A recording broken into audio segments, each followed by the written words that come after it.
Avatar does this weird thing sometimes where in its first shot it tries to actually convey something, like the messenger hawk in the Blue Spirit. Here we see Chase sneaking around in the trees, but I bet you really never noticed because it's literally the first shot and like your brain isn't really turned on yet. Am I off base here? Kind of weird that there's this like info board out in the woods with both advertisements for carnivals and wanted posters for some of the most dangerous enemies of the Fire Nation. Pretty obvious one, but there's also wanted posters for Che, Zhang, and the Blue Spirit, which is a nice touch. I like the Blue Spirit one the most because it makes it feel like Zuko's actions were really felt by the Fire Nation. You guys stay out of sight here while we go to the festival.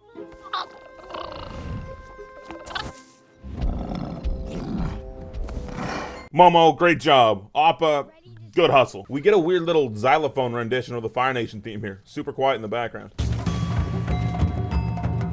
Don't worry, loyal citizens. No one can surprise the Fire Lord. This is the first time we ever see the Fire Lord, all the way back in season 1. Crazy that they actually revealed him so early. No one can surprise the Fire Lord. It's him! The legends are true! The Pigeon Bender! Also, normal doves, I think? Me! What do you think you're doing? I want to get a closer look. Aang is a little idiot for the most part in this episode. The closest he gets to the archetype of annoying child main character. I will tame this fiery beast. He actually bends a fire lasso here, which is like, wow, you can make a fire lasso? This guy's the most intricate firebender in the show. Aang does the same move as the mysterious shadowed airbender from the intro right here. I've always loved this moment. Something so funny to me about jumping on stage, ruining an act, getting booed, and then trying to play it off. Weird. Seemed like everyone at the festival was wearing a mask earlier, but now it seems like there's barely any. I'm calling Appa. I hope we can really hear that bison whistle. Okay, it's kind of odd that the Fire Nation has fireworks and handheld explosives, but then in the coming years they never developed guns. Like, I get that they have firebending, but like guns are pretty useful. Or at least cannons. I'm no history expert, but I'm pretty sure the discovery of explosives and gunpowder led pretty immediately to the idea of, wow, we can shoot people pretty good with this stuff. And I think the Fire Nation would be pretty about shooting people. I serve a man. More than a man, really. He's a myth. But he's real. A living legend. Zhang the deserter. Zhang's a firebending genius. Some say he's mad, but he's not. He's enlightened. Che doesn't do a very good job of selling Zhang here, does he? He's trying, but all my cult leader alarms in my head are going ballistic. These guys are super weird. If you haven't watched this episode in a while, you probably don't even remember them. They really needed a stinger to have before the commercial break, so they just added these guys so they'd know you'd come back after hearing about Hot Wheels and Fruit Gushers. Let's go! But they don't really play a role in the episode at all. Zhang told you not to look for Avatar. Why waste time say lot word when few word do trick? So the Avatar was here, and you let him slip away. Yes, sir. But other than that, the festival went off without a hitch. No fights? Theft was way down. I really wish there was a way for me to be funny over top of Avatar every time, but sometimes it's just funny. He says you're not ready. Says you haven't mastered waterbending and earthbending yet. Wait, how does he know that? He saw the way you walked into camp. He can tell. Zhang being able to tell Aang isn't ready by just the way he carries himself is super cool. It immediately tells us Zhang is on some shit. Destiny? What would a boy know of destiny? If a fish lives its whole life in this river, does he know the river's destiny? No! Only that it runs on and on, out of his control. He may follow where it flows, but he cannot see the end. He cannot imagine the ocean. Alright, Avatar, philosophy, comprehension, challenge. What the hell is this guy talking about? What I gleaned from it is that, I mean, Aang is obviously the fish, and the river is either his Avatar journey or just the world at large. The world at large makes more sense, I think, considering the rest of the quote. He's saying that the world will go on with or without Aang, I think, and the ocean part is just like some macrocosmic, spiritual, universal stuff, maybe? I don't know, this part always went over my head. If you have any answers or theories on it, leave it in the comments, I'd love to hear. You must learn water and earth. Water is cool and soothing. Earth is steady and stable. But fire is alive. It breathes, it grows. I really like Zhang's reasoning. He's right on all counts. Fire is nearly impossible to control and it spreads wildly. It's in fire's nature to spread, just like the Fire Nation is doing to the rest of the world, trying to consume it all. You are not ready. You are too weak.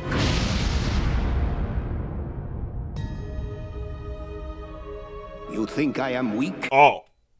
That ain't good. What a nice way to do this. Super subtle. The light goes down, and when it comes back on, Roku's just there. No pomp and circumstance, no explosive entrance, just Roku. I have mastered the elements 1,000 times in 1,000 lifetimes. Now, I must do it once again. I like how Roku talks as if he's all the avatars, Aang included. In my head, this is honestly just all of the avatars at once. They just chose Roku as a visualization because he'd be the most recognizable to Zhang Zhang. And I like how even they're like, man, fuck the learning cycle, we gotta get this done. Really? That's great! So from Aang's reaction here, all that he experienced was this. You are too weak. I will teach you. Really? That's great! Power in firebending comes from the breath.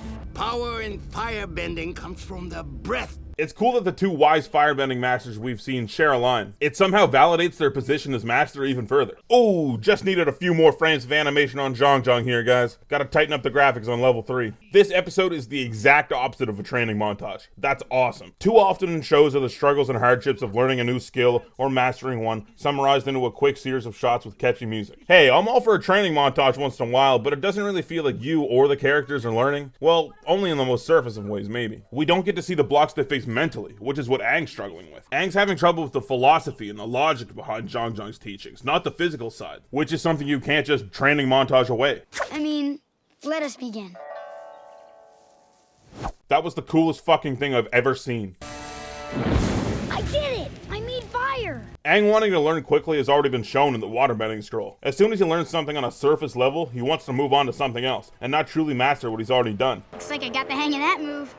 What else you got? That's what Zhang Zhang means when he says, To master the bending disciplines, you must first master discipline itself. you can actually hear Aang inhale and exhale as he does this move.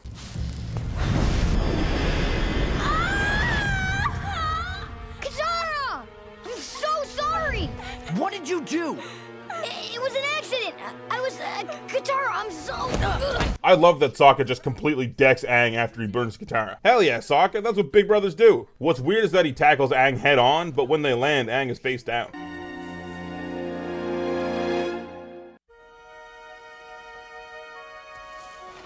You burned my sister! This is a classic ongoing Sokka trope. The cut to commercial, come back, Sokka summarizes what happened just before the commercial cut happened. I'm gonna throw them a secret dance party. Go to your room. I can't believe we're having a dance party. It seems so silly. It happens a lot, and I laugh every time. And I mean, I'm gonna point them out going forward.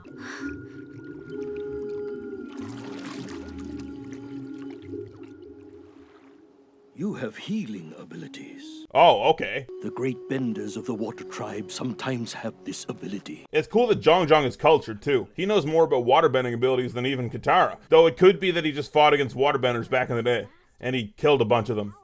Damn, maybe it's not that cool. But fire brings only destruction and pain. I really like the dichotomy of Zhang Zhang's philosophy and the Sun Warrior's philosophy later on. Fire is life, not just destruction. I have a lot to say about it, but like many things in this series, I'll mention it when we get there. Dude, they both only react on the second giant fireball lobbed at them. Katara maybe, but come on, Zhang Zhang, you're a master. Be on your toes. Okay, so Zhang Zhang is by far the most powerful firebender in the show. Absolutely. Look at this. This is some comet level shit, and he's just doing it no problem. We never see anything on this level before or after without it being comet enhanced. Zhang Zhang number 1. Do not try to fight him. You are no match. I think I can handle a child.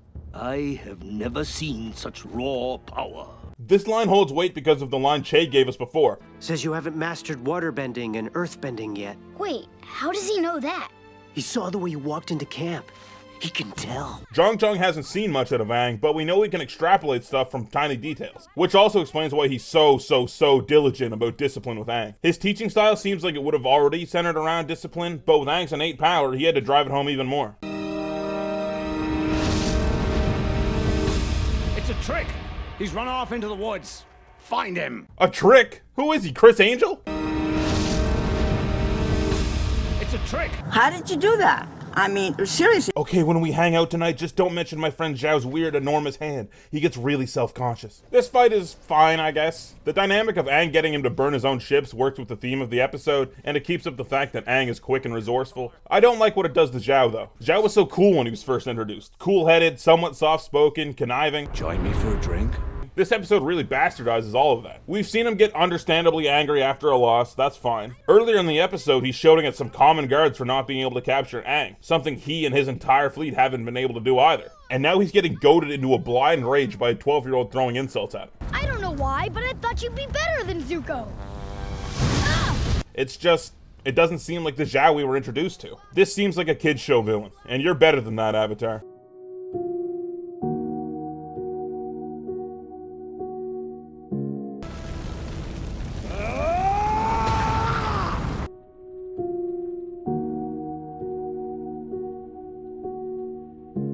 Aang's clothes do get beat up sometimes in this first season, which leads me to question, like, how do they seamlessly get repaired so well? But then I also think, shut the fuck up, who cares? All in all, this is a pretty good episode. The philosophy behind Zhang Zhang's firebending is my favorite part, even if I don't really know what the hell he's talking about with the whole fish thing. It adds more of a mental side to bending than we've had before, and I do think that was missing. Intent and drive are big parts of firebending, and Zhang Zhang shows that that drive must be met with equal parts discipline, or he will end up like Bozo over here. Katara and Sokka don't really get a lot to do, but I don't feel like that really hurts the episode at all. Real quick shout out to the patrons, really appreciate it guys, and more content is in the works. Special shout outs to my top patrons, Code Canut, Derek Cornwell, Fritz Sullivan, Mana or Mana, Parker Gass, Ricardo Varto, Skylos, and Super Snipper. You guys are legends. The next full episode of Overanalyzing Avatar is available to watch over there on Patreon, so if that sounds interesting and you want to be one episode ahead going forward, links in the description. Next up we have the Northern Air Temple, and blech. Right, see you then.